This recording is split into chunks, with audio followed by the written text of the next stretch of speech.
No hace mucho más de un siglo, de Thomas Ligotti. De joven, explicaba el reverendo Manes a su hijo, siendo éste un joven por aquel entonces, me consideraba un adepto a la magia de los dioses antiguos, un comulgante de entidades tanto demoníacas como divinas. Durante muchos años no comprendí que yo era simplemente un guarda de museo donde los dioses antiguos estaban expuestos, con sus réplicas y cadáveres colocados en las innumerables galerías de lo invisible y ahora lo extinto. Sabía que en milenios pasados estos seres siempre habían reemplazado unos a otros mientras transitaban por los mundos que los adoraban. Esta sucesión de espejo de monarcas supremos podría todavía parecer eterna a aquellos que no han sentido la gran sombra eternamente posicionada detrás de cada una de las deidades o panteones. Sin embargo, pude sentir esta sombra y ver que había eclipsado a los dioses antiguos sin ser en absoluto uno de ellos, porque era incluso más antigua que ellos, el oscuro fondo contra el que estos dioses habían llevado a cabo sus aventuras lo mejor que pudieron. Pero su aparición en el fondo de todas las cosas era algo nuevo, un advenimiento que tuvo lugar no hace más de un siglo.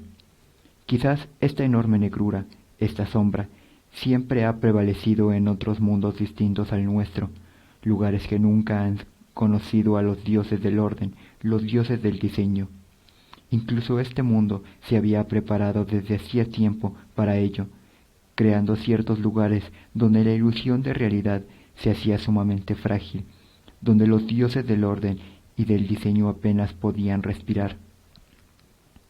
Lugares como esta ciudad de Moxton se convirtieron en tierra fértil para esta negrura que nadie jamás había visto.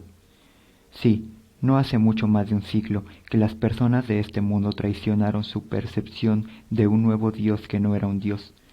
Tal percepción nunca podría estar completa, nunca llegaría a la verdadera agonía de iluminación, excepto entre los electos. Yo mismo tardé un tiempo en lograrlo.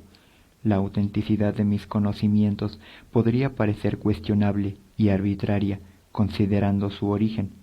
Sin embargo, hay una tradición en la revelación, un antiguo protocolo, y mediante el cual el conocimiento de lo invisible no es concedido a través de textos inspirados, y es por medio de estas escrituras dictadas desde el más allá, como, de entre todo el mundo, sólo nosotros podríamos descubrir lo que no hemos experimentado, ni podremos experimentar en una confrontación directa. Así ocurría con el Tzalal, pero el libro que yo he escrito y que he titulado Tzalal no es el código revelado del que estoy hablando. Es sólo un reflejo, o más bien, un destilado de aquellas otras escrituras en las que detecté por primera vez la existencia, la aparición del propio Tzalal. Por supuesto, siempre han existido escrituras de una u otra clase, una tradición popular primigenia que ha proporcionado alusiones a la oscuridad de la creación y a monstruosidades de todo tipo, humanas e inhumanas, como si hubiera alguna diferencia entre ellas. Siempre ha pervivido algo profundamente oscuro y grotesco en todos los idiomas de este mundo, apareciendo intermitentemente y lanzando su sombra durante unos instantes en las historias que intentan buscarle una razón a las cosas, frecuentemente frustrado el final más feliz. Y esta sombra nunca desaparece en ninguna de estas historias, aunque se pretenda hacernos creer lo contrario. La oscuridad de lo grotesco es un enigma inmortal en todas las leyendas de muertos, en todos los cuentos de criaturas de la noche, en todas las mitologías de dioses locos y demonios lúcidos. Siempre perdura una especie de sinsentido burlón al final, una voz fuerte y resonante que llama desde el corazón de estas historias y declara: todavía estoy aquí, y la risa idiota de esa voz, como resuena a través de los siglos. Esta risa con frecuencia alcanza nuestros oídos a través de ciertas historias en las que este mismo espíritu grotesco ha tenido algo que ver.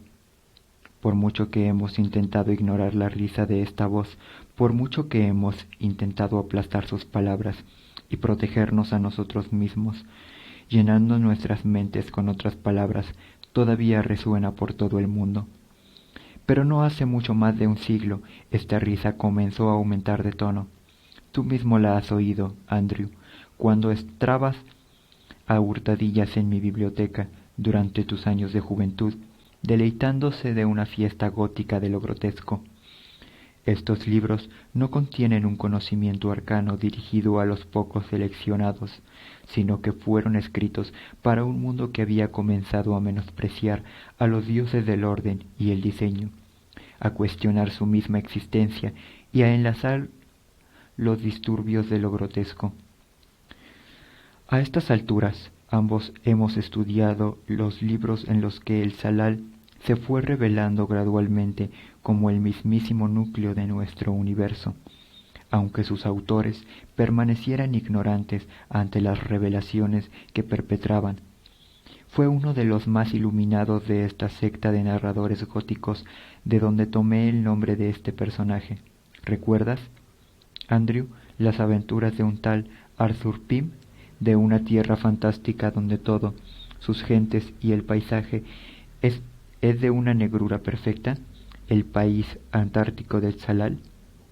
Era esta una de las mejores evocaciones que encontré sobre esa negrura que nadie había visto jamás, una revelación literaria de la existencia sin alma ni sustancia, sin significado ni necesidad, no un universo de diseños y orden, sino uno cuyo único propósito y principio era la de una transmutación sin sentido, un universo de lo grotesco, y desde ese momento mi única ambición fue invocar al que ahora llamo el Salal y finalmente realizar una encarnación terrenal de la mismísima cosa.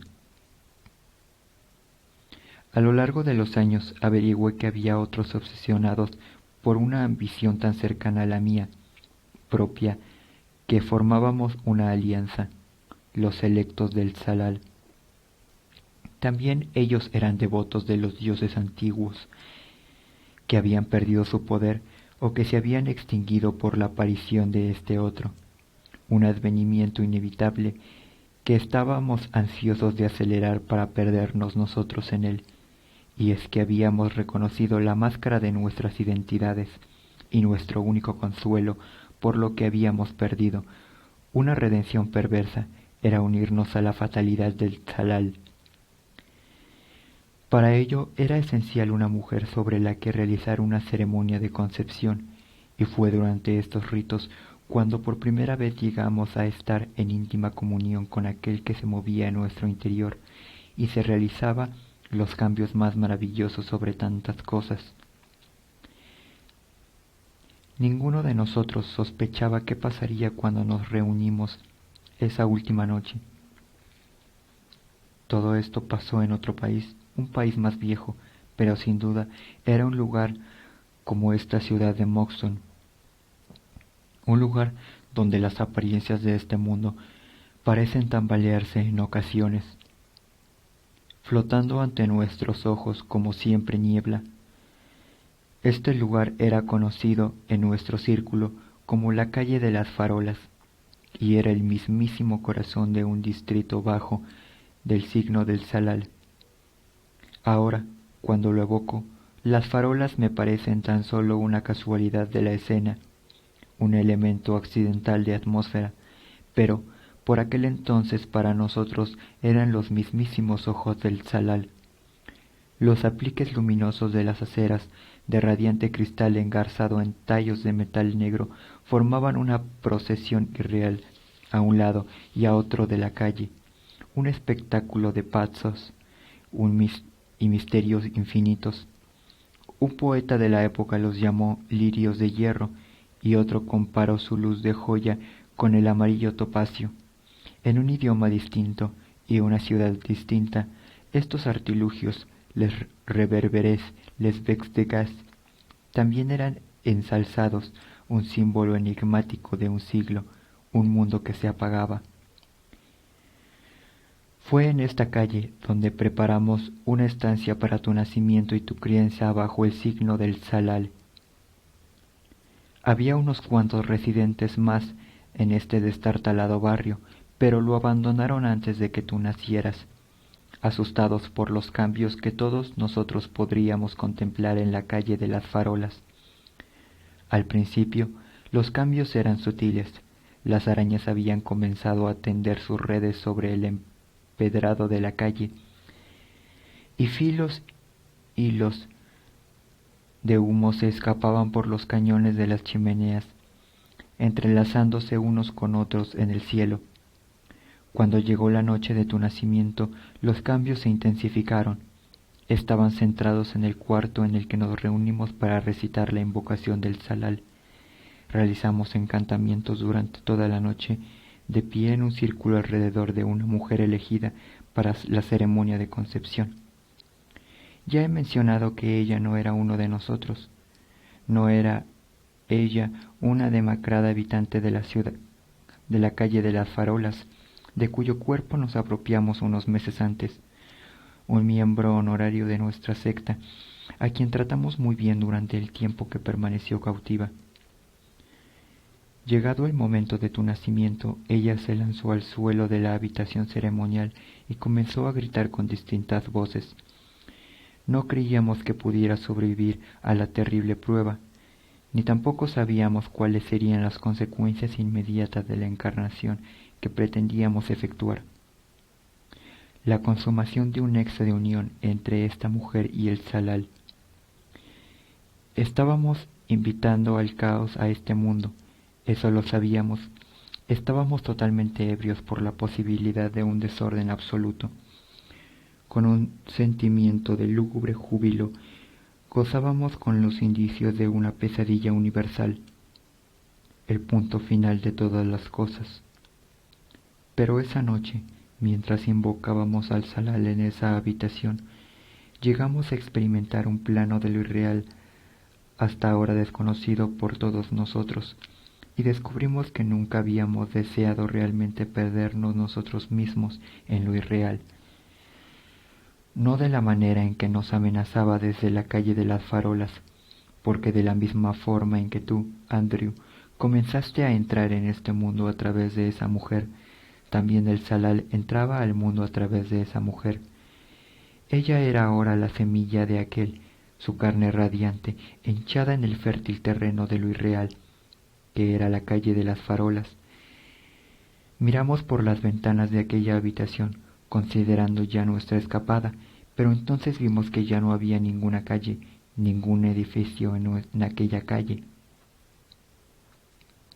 Lo único que permanecía eran las farolas con su duro brillo amarillo, como estrellas putrefactas, interminables hileras de farolas que ascendían hacia una negrura que lo envolvía todo.